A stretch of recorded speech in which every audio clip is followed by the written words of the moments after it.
Hello and welcome to In the Art Scene podcast, an art podcast that has it all. I'm your host, Galina Marquez, and I invite fascinating people to talk about their personal creative journeys, success stories, and inspiration. We talk about art business and marketing, how to find your creative voice, and all the new trends in the art world like NFT, AI, and such. Join me and my guest for today's conversation. Hello, everybody, and welcome back to In the Art Scene podcast. And as you may guess, again, I'm having another amazing artist with me today, Tatiana Lopez.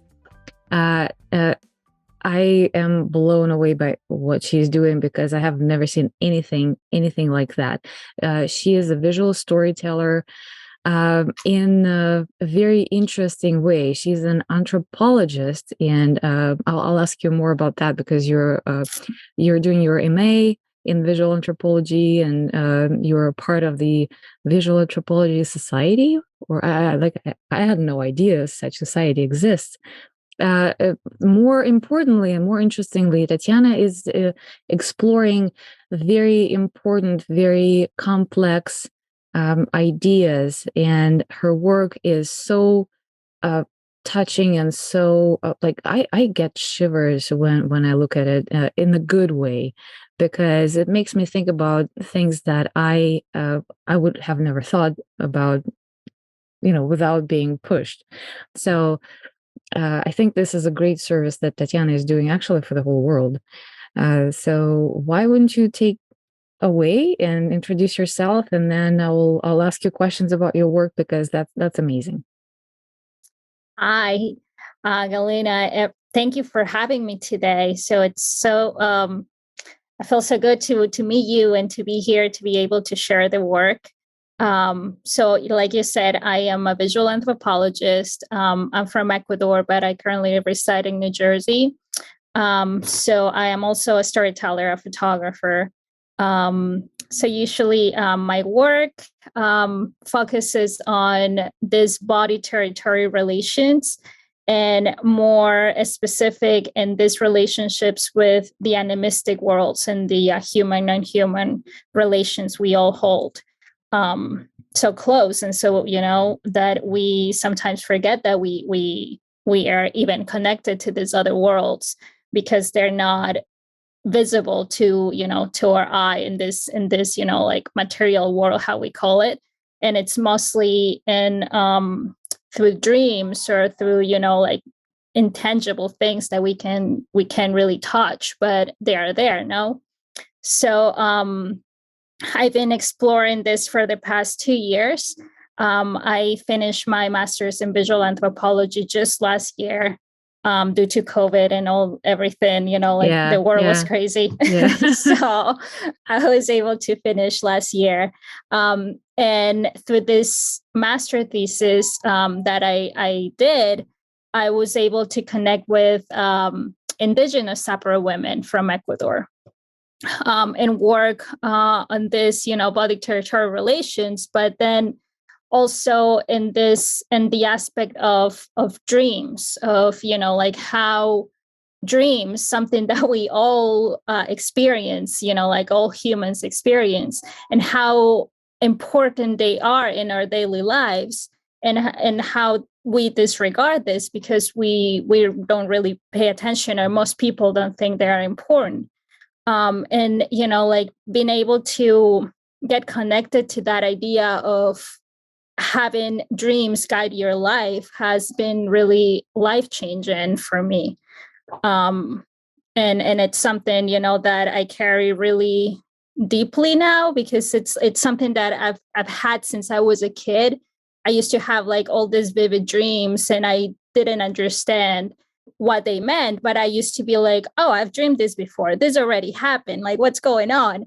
And then, like with time, we grow up, we get caught up in all our own, like worlds and like problems and all this, like society tells us, well, this is what you're supposed to be doing.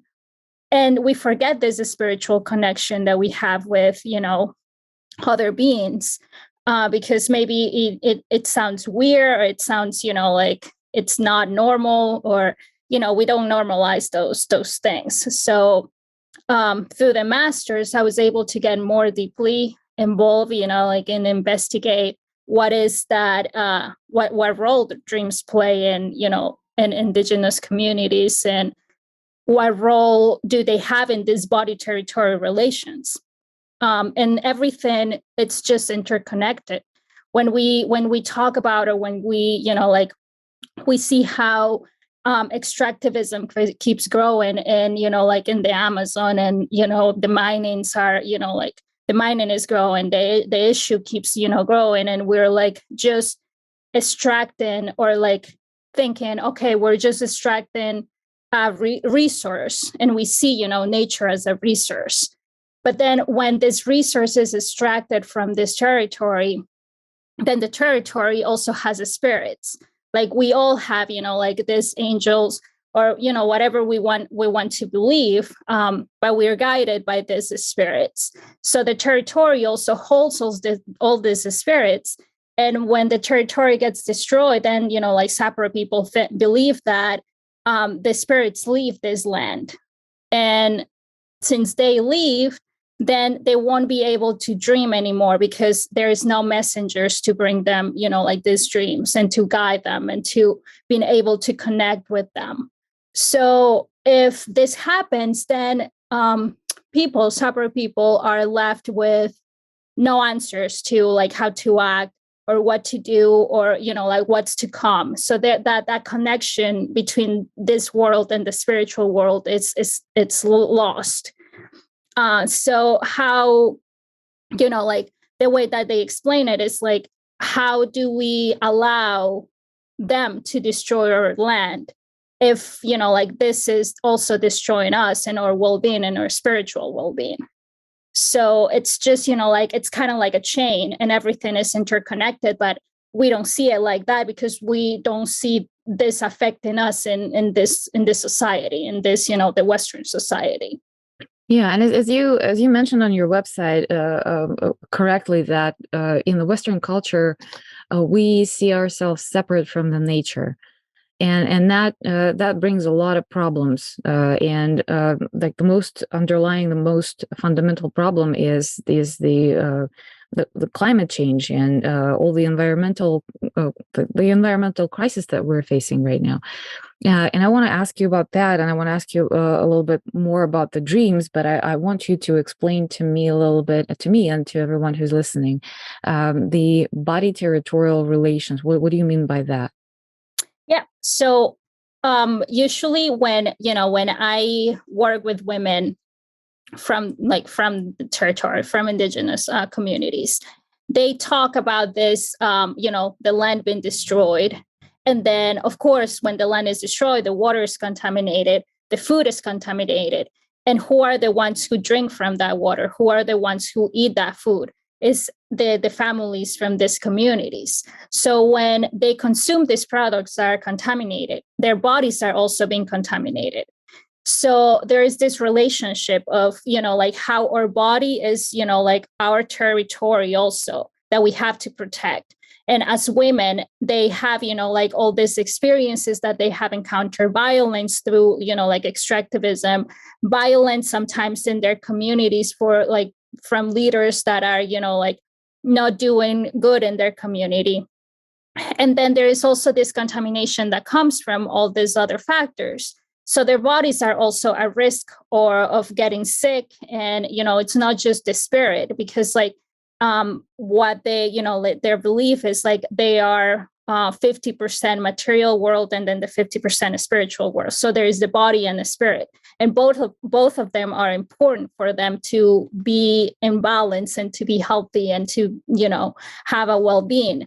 So in the same way the land is destroyed, their bodies are also being destroyed. So there is that relationship of both our territories, our bodies also a territory that we they feel like they have to resist against contamination, against violence, against all these factors that are affecting them through extractivism and through climate change too.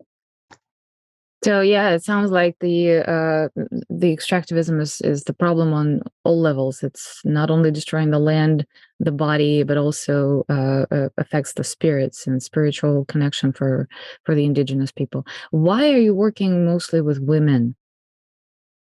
I think, well, when I wanted to start this, like this project, I kept seeing a lot of news, and it was like always, like the women having their front, like the front in these issues and trying to, like raise awareness, and nobody was listening. And everyone is, like, I felt that when there is like a man in front, everyone listens. But when a woman comes to the front, then, like everyone is like, oh, like, it's okay. So I feel like it's so important. And, like right now, I feel like that's changing, that the women are empowering themselves and like having this like leadership roles. But I feel like it's so important to have these spaces and to amplify their voices and being able to listen, deeply listening, and not just hearing what they're, like what they're saying, but listening and working towards those solutions that they know that can help. But, like sometimes we disregard that.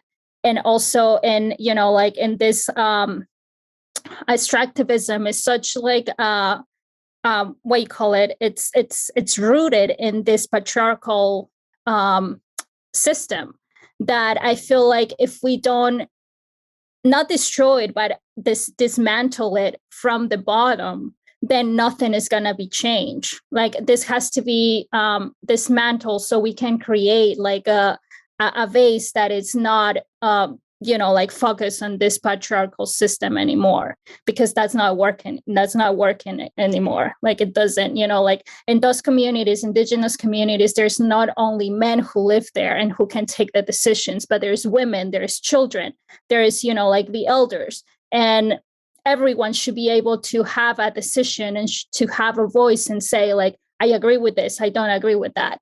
But in some communities that doesn't happen. So it's mostly men who make these decisions and about, like land or about, and then the women are more focused on the family and, like harvesting their food and, like cooking. So now that's changing, and they're trying to work together to be stronger so they can, like move forward. Yeah, I agree with you that it is very important. And I was actually this morning I was reading something for the show that I'm going to be a part of, and the show is in the women-based complex, Mm-hmm. and the show was about like women and feminism and everything, and I was thinking pretty much exactly like I'm. This is so serendipitous that we're talking about this today, because like what is going on in my head is like women are the carriers of the culture, women are the carriers of faith, of life, of everything, and yet, like you said, patriarchal system is often diminishing those voices, although like pretty much like remove women from the society and nothing is going to happen. Mm-hmm. Like the society is not going to exist, because yes, we are like in most cases we are the protectors of the like the fundamental weave of our lives, our beings. So yeah, it's really interesting. um this is this is one of those moments when I feel uh like that's a communication from the universe. Like I was focusing on this issue like literally this morning, and here we are. I had no idea how this conversation was going to go, and here we are talking about women protecting uh, the very existence on all levels, the spiritual level, on the physical level, the environmental level of their communities. It's absolutely amazing. So I also wanted to ask you a little bit more in details about the dreams and the work that you are doing in this series in particular. And I know that it's still ongoing. You're continuing to do that. Is It is kind of outwardly dreamy, because you are using cyanotypes as your like photography medium. You are stitching on top of it. There is also the poetry, the indigenous poetry, and some filming going on, and it's all weaving into this absolutely like outwardly experience. Like I was watching the clips on your website, and I felt like I was dreaming, with those voices of women reading the poetry. It's just absolutely beautiful. So, can you tell me a little bit more what you have learned about the dreams, how they guide them, how do they maybe there's some meaning, because you said that it's also changed your life because you began to understand more about the dreams that you have had as a child and maybe you're still having. So, can you talk a little bit more about this? Yeah, of course. So I think, like when it comes to dreams, it's always been something very like mystic and, like interesting for me. And like having that connection again, it's just really special, and it builds more of like a grounding of like an understanding and more of like respect for all this, that we are able to experience. So for them, dreams, like in separate cosmologies, are messages. So they the way that they explain it is there is different levels of dreams. So it's like, and they explain it like in a way that we can understand, because not everyone it's going to be like, I feel like they have become accustomed of explaining this to us so we understand, rather than explaining just like, oh, it's a dream and this is what's going to happen and it's a message and it's like the spirit of the mountain telling us this. But they explain it as if like there is a stages. So one stage can be like a dream that is just a message, or it could be like a memory from the past, or it can also be like something that's going to happen in the future. So for example, for them, if they dream something, let's say they have a meeting in the dream with a tiger. And I used to hear, like their dreams every morning, because they will share them and they will interpret them. And then they will be like, okay, then it's safe to go to the forest today to hunt. Or, like it's something that they have to interpret first to move on with their day. So like it will be like, there was this dream that I remember that one of the elders had. And one morning he was explaining to me, he was like, yeah, like I used to have this dream where I met this tiger in the forest. And the tiger keep like, like telling me, you're coming to my place, like you're coming into my territory, like I don't want you here. And then he's like, and I couldn't understand what he was trying to tell me. And then he's like, and then days after, like I went hunting and there was this tiger standing, like in this like far away. It wasn't like really close, but I saw him and then he saw me. And at that moment, like he was like, I remember my dream. And then I was like, I didn't know what to do. And I was like, okay, I know that I don't have to go towards that area, because that's the tiger's territory. And then he's like, and I told the tiger that was far away, it's okay. I understand. I know I'm not going to pass to your territory. I'm going the other way. Please don't, like, don't kill me. I'm leaving. And then he left and the tiger left. And I was like so amazed about that, like that understanding of like respect for other beings, for other living beings, like that they're like other than human. So having this, understanding and not like cross to other people, like other peoples or other animals or other, beings. And he knew that because of a dream, like like he remembered his dream, and he knew not to go there because of the dream, because otherwise he would have gone and then maybe the tiger would have killed him. So like all this, like little like messages that they say that it comes in dreams. When I used to live in, like I was living there with them when I was doing my thesis, I remember I wasn't having dreams, or like I was having dreams but I couldn't remember them. And I keep like telling them, I can't remember my dreams. Like, I don't know. And because they will ask me, what do you dream in the morning? I was like, I don't know. I don't remember. And then they're like, okay, you need to start writing what you do during the day. Like at night, journal everything you do during the day. And then we're going to give you tobacco, which is the plant that, clears your spirit. So you're able to dream and clears you of like negative energies. So every night they will give me tobacco, and I will write what happened during my day. And then in the morning, I will try to write what I dreamed, or even, if I remember something very small or not. So I will write it. And then little by little, like I started getting into like this, remembering more and more, because like it was like I was more, I guess, like centered, and my head wasn't going all over the place. They explained that when you have a lot of going on and you're like trying to figure out what's going to happen tomorrow, a month from now, what happened yesterday, all this worry, it blocks your, like your dreams. So you are not able to have a good night of sleep. Your body doesn't rest and your spirit doesn't rest. So that affects, like how you dream, or why you dream or don't remember your dreams. So I remember after that, I keep having like really vivid dreams.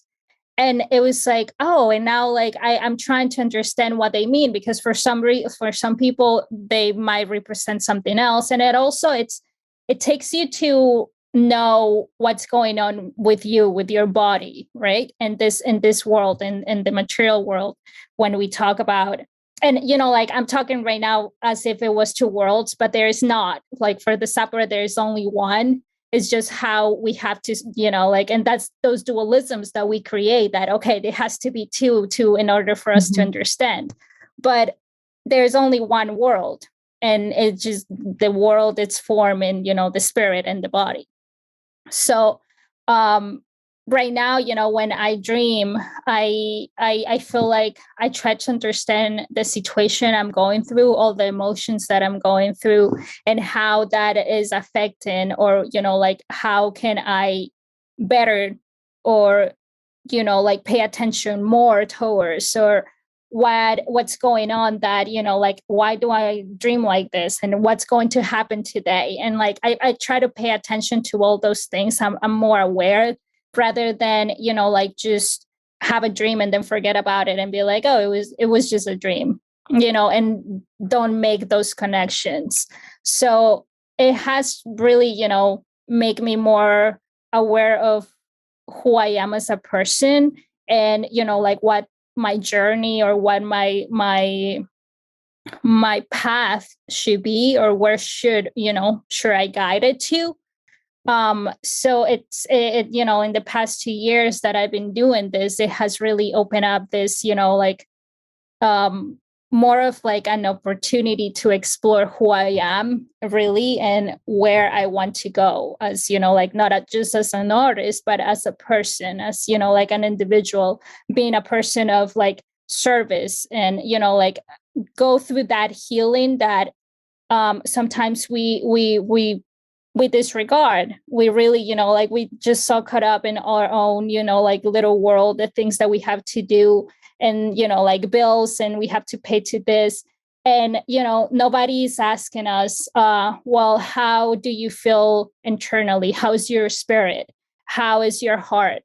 And through dreams, I've been able to do that, like a little bit of that healing, of like questioning, okay, how are my emotions right now?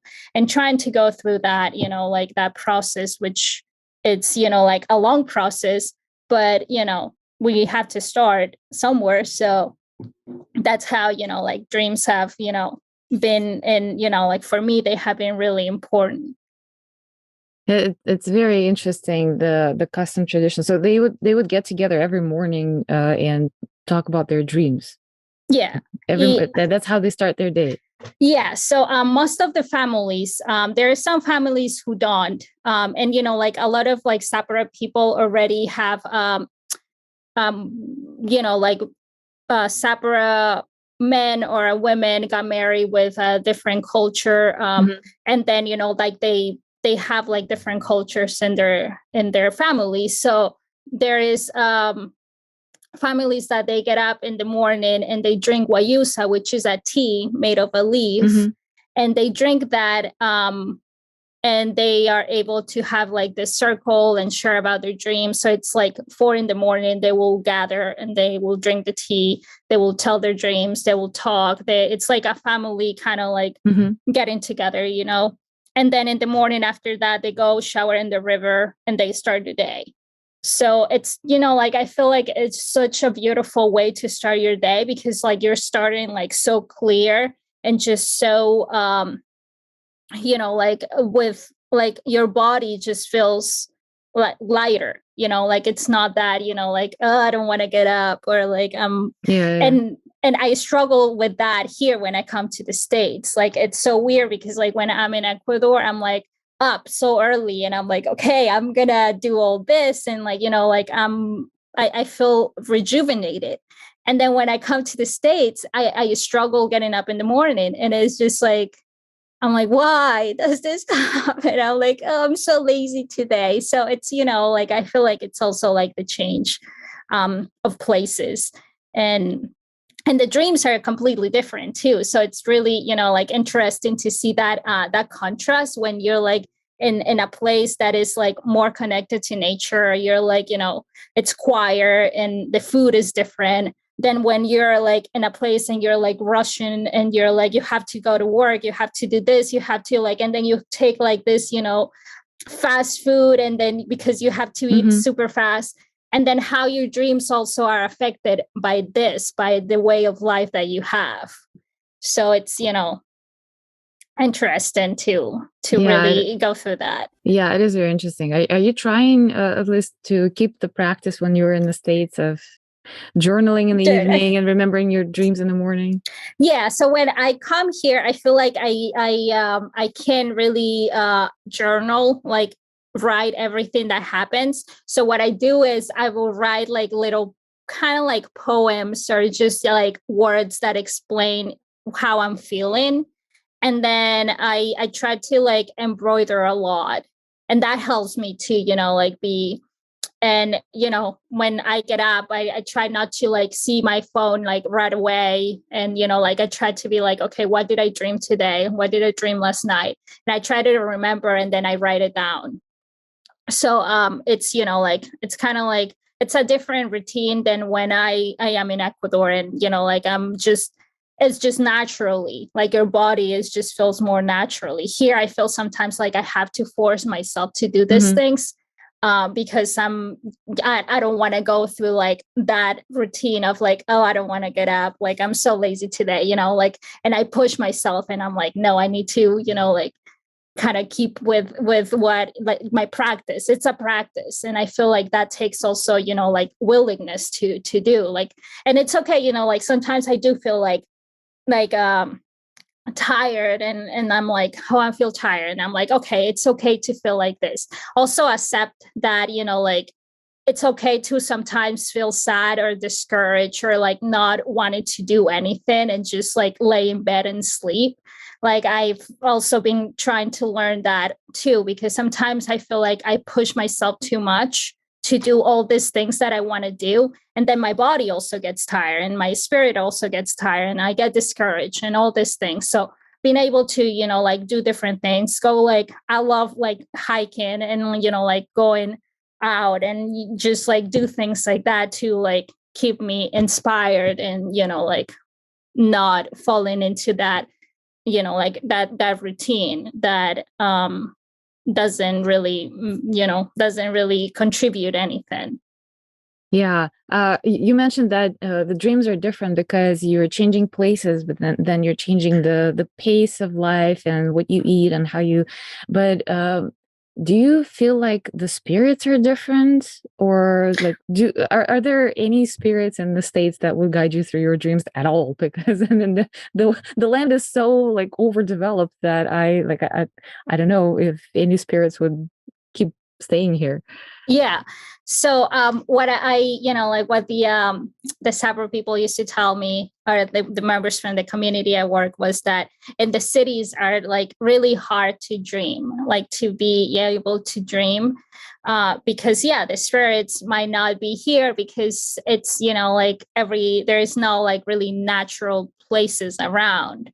But then if you also contribute that to your worries, or like all the things that you are going through, and then you keep thinking, okay, what do I have to do tomorrow, and then you go to bed thinking about that, then obviously like the spirit is not going to be able to travel into like this they call it makihaunu, which is the space where dreams happen, and which is this other it's just a space where the spirit can go and receive messages. So the spirit is not going to be able to come, and then also it's going to get tired. So that's why when you get up in the morning and you're like, I slept a lot, but I still feel tired, is because your spirit wasn't able, like you gave your spirit a lot of tasks to do. And you were like, okay, I have to do this. Like what's going to happen in a month? What's going to happen tomorrow? You're giving your spirit a lot of tasks, and they're trying to find the answers for you, but they are not able to to find it. So when you get up, your body's going to feel tired because your spirit was tired too. So there is all this, going on. So they said that when you're in the city, you have to make sure that you eat healthy, that you eat, good food, not just, like fast food or any of that. So you eat healthy, that when you go to bed, you don't go thinking and worrying about things for the next day. Like try not to, think about it. Just like try to go with a clear mind and be like, okay, I'm going to sleep.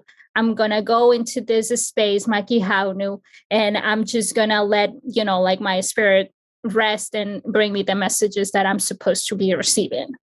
So, and that's also hard sometimes, right? It's like a whole meditation. It's like, okay, how do I quiet my mind to like just shut up and, do its thing? So it's just a practice too that we have to, so it's a work that we all have to go through. Yeah. And it makes so much sense that we're not letting our spirits rest. And we get up tired, because I feel like pretty much everyone in the Western world can relate to it, but we like have no idea what's going on. Like stress, depression, whatever, blah, blah, blah. But it all comes to like, you're not nourishing your body, you're not letting your spirit to rest. So yeah, it makes so much sense. I also wanted to ask you about the name for the series, and go a little bit into the technical aspect of that, because you are mixing so many mediums together to create the visual for your research, that I cannot not ask you about that. But the name is quite long, so it's In Between Dreams, Forest, Echoes, a song about the burning anaconda. Is that right? Like that's a mouthful. That's a mouthful. It was a really long title that I was also very what do you call it? I was procrastinating, and I was like, oh, maybe that shouldn't be the title. But then I was like, but I feel like it should be the title. And it was just like trying to mix everything that the image represented, and not just the image, but also the idea where the images came from, right? So like what came behind that, or why I did the series this way. So like it has a lot of mediums, and I've when I started, I was a photographer. So I started as a photographer, and then I started mixing media, and then like I started doing drawings, and I used to do all this mandala, like sand mandalas and draw mandalas. And then somehow I couldn't really stay with one media. And I was like, but I want to do like a lot of stuff. Like I want to be able to mix different stuff. And then after like, I think it was like 2021. Yeah, last year, I did this course in embroidery, photo embroidery. And it was just for fun because like I was doing my thesis and I was like, oh, I need something to kind of like keep me inspired because like I feel like I'm just like doing the same thing every day. So then I took this course and it was like, it completely changed my mind. So I was like, oh, I can do, I was like, and the idea came, I was like, this is the right, like the right medium to express what happened during my field work. And I had these portraits of women that I photographed in medium format. And I was just getting into doing medium format. And the film got ruined in the airport because it went through the scanner. Oh my God. So I was like devastated. I was like, the film just got ruined. And then I remember like having the film and I was like, I can't use this. Like, it's just like burned. So then I'm like, I'm going to maybe do something with it. And then I didn't know what to do with it. And then I took this embroidery course and it was like, I feel like I'm going to learn how to do the cyanotypes and then I'll use the photo embroidery. And then, it was just so like natural that the ideas just came together. And I wasn't really, like there was no much thought in it. It was just like, oh, I'm just going to do this for, like it was like, I'm going to do the embroidery for fun. And then I'm like, the film got ruined. So how can I fix that so I can use those images and make something of it? And then, like. So you used a ruined film to make cyanotypes? Yeah. Wow. I was going to ask you because I have never seen cyanotypes of like human portraits. I have seen cyanotypes of objects, plants, all of that. And I was like, how's that possible? You cannot possibly expose a human body to the sun to make that. That's very interesting. Yeah. So I used the negative and then, like I scan it and put it into the computer and then I made like a negative of the photo. So then I did, like the cyanotype. It also took me because I've never done a cyanotype with like an actual photo. And then, like the shadows and the highlights work different in the cyanotype. And, like if they're very contrasty, they won't look good in the cyanotype. So I had to like adjust to that. And then I had to like learn what was the right, like exposures and then how were the photos. So like it was a whole process. And it was also like, I feel like this process of also meditating and, like learning something new and like what I wanted, like being inspired to create something that I had no idea how to do it. And then, when I was able to finally make one cyanotype that came out super great, I was like, oh, this is so exciting. So then I started doing the embroidery and I was like, okay, now I want to use the embroidery. So the embroidery was this path, right? The path that the women or this like older generations took to get to this generation and how they keep, like bringing new generations and just like that lineage that follows, right? So I just wanted to, like show that in the photo. And then when you have the cyanotype, like, and you use also, like the sun to expose and then the water to wash them. And it's just like the elements are there. So it was just so meaningful how like the whole process just came to be and came together. So it was, like I was like, this is what, like I think like I want to do a series of this because it has meaning to me and it has meaning to what I've experienced and what the women said. And, like this, also this relationship of like their bodies related with nature and like having that into one image was like so important to me. And then the series came to be and it was just something that I wasn't planning on doing, but it just happened. And it was just so awesome that I didn't have to put like all this hard work, but it was just like a process of getting inspired and doing something with what I had. So yeah, sounds like some spirit has been guiding you. yeah.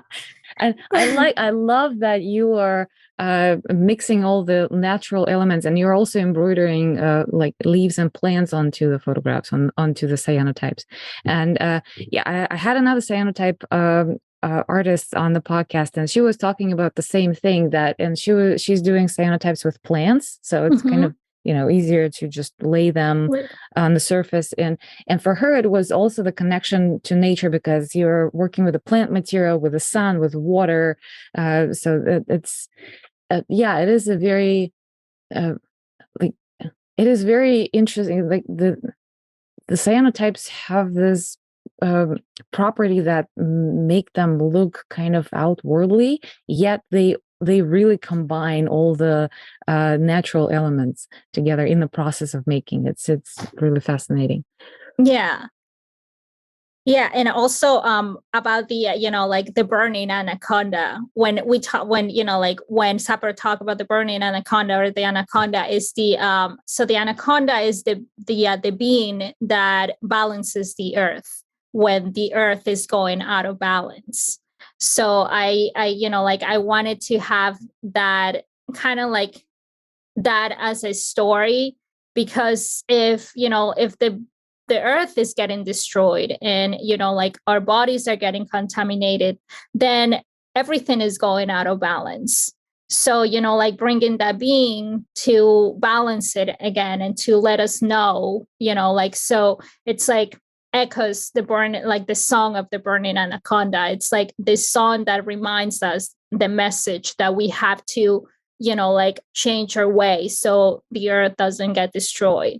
So it was just kind of like also like bringing that message together with the images that Yeah, it makes sense. It totally makes sense now, because yeah, at first when I was reading it, like, okay, I read it once, like, in between dreams. Okay, let's go again. Like, in between, what on earth?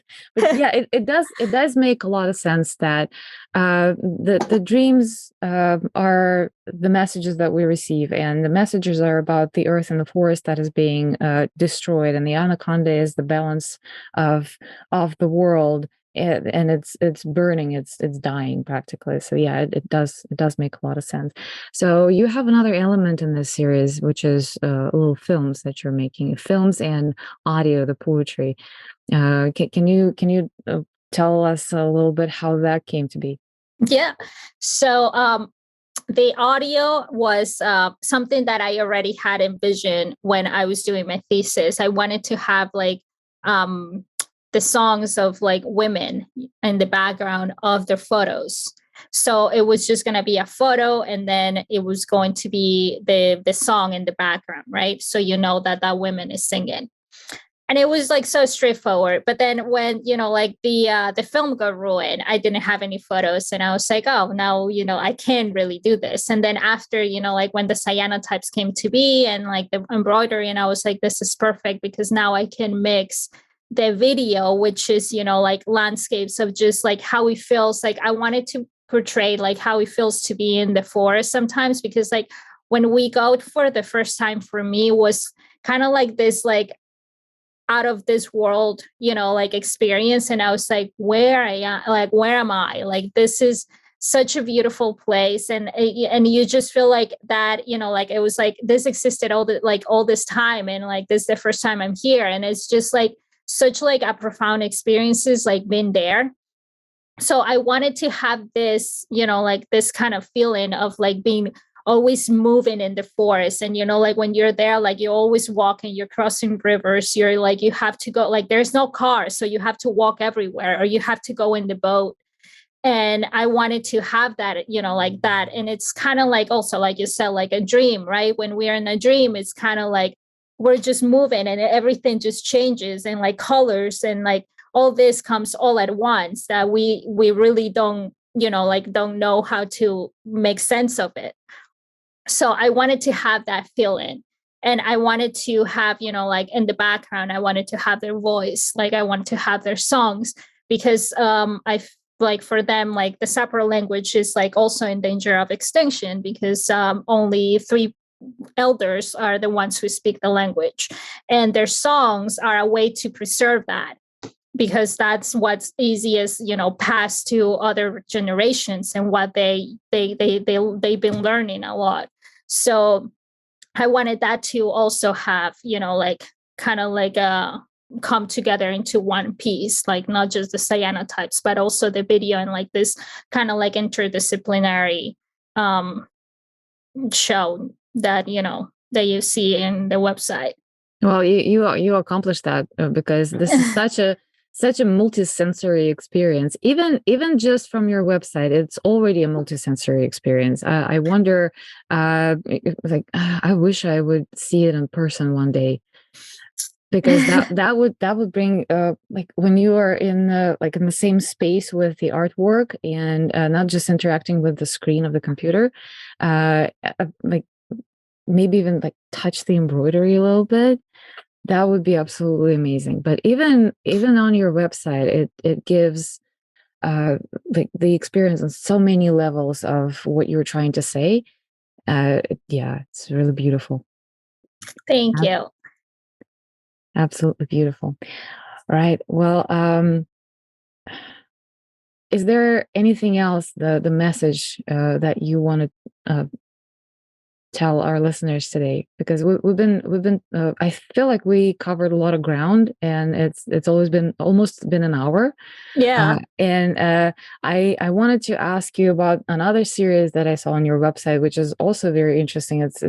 It's also the research of the body spatial relation, but in a totally different way. I don't know if we have time for it today, but I would really love to bring you back on the podcast and talk about this, because that was something interesting, like to me personally. But in terms of your current series and your current work that you were doing, the dreams, how much you have learned, how much you have changed, your time with Sapro people, what message would you give to everyone who's listening? I think that like just to pay more attention to your dreams, to what's going on around you. Like I feel like sometimes we just walk without seeing what's around us, or without listening, like the birds, or like the wind, and like the rain. Like when it rains, we're like, oh, it's raining. I feel like, like sometimes we get annoyed of it. And just like to pay attention more to, like what your surroundings are. And I feel like that will open up like a more, like a better understanding of the other beings, like the other beings that accompanied us, the other beings that are always there with us. And we maybe don't see them, but they are guiding us. So I feel like right now we're like in a time where, a lot of things are going on in the world, and a lot of like there's a lot of like anxiety, and a lot of anger, and a lot of like all this negative negative feelings that we are experiencing. But we also have like all this, like there's hope, there's all these really beautiful things, this beautiful world that we have. But we just have to notice it. We have to like notice that it's there, and notice that Mother Earth is there for us, and it's guiding us, and it's like it's crying, and it's like telling us, here I am for you. So I think paying attention to your dreams, and just be more aware and mindful of what we do in our daily lives. It can like it can make a big difference in everyone's points of view right now in the world.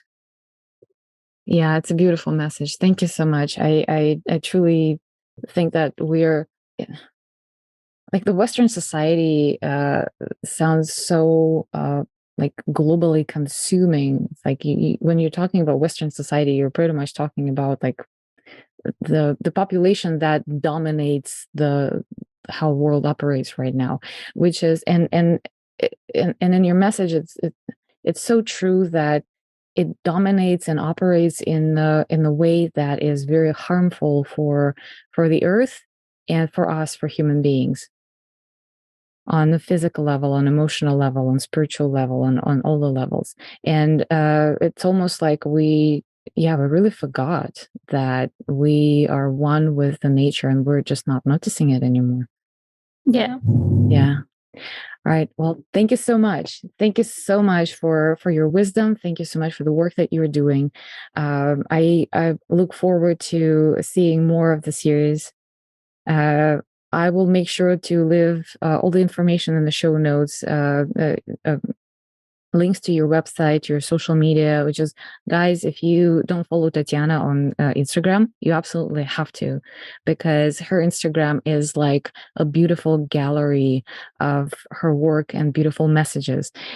You just go to her Instagram. Can you spell the Instagram account for us, Tatiana, please? Yeah, so it's Tatiana, Tatiana Lopez, Lopez _OM. Everybody heard that? But I'll leave the links in the show notes. I'll make sure to show some of the work in the show notes, so you have an idea of what we were talking about. But absolutely go to Tatiana's website and watch the clips.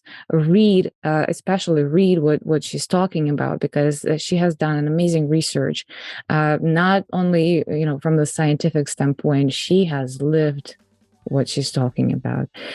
So, Tatiana, thank you so much for your time. And I will be back in touch with you, because I really want to bring you back on the podcast and talk about your other work, because I feel like every series of yours we can just spend an hour easily talking about. All right. Thank you. Thank you. Well, thank you so much for having me. And I'll be gladly come back and talk to you. Thank you so much. All right. We'll see you in the art scene. It has been another episode of In the Art Scene podcast. If you liked today's conversation, please give us a good review on Apple and go listen to other great stories. Check out our website intheartscene.com or follow us on Instagram at intheartscene for more content. If you are a creative and you want to share your story, shoot us a message from the website or DM us on Instagram. Look forward to seeing you next time in the Art Scene.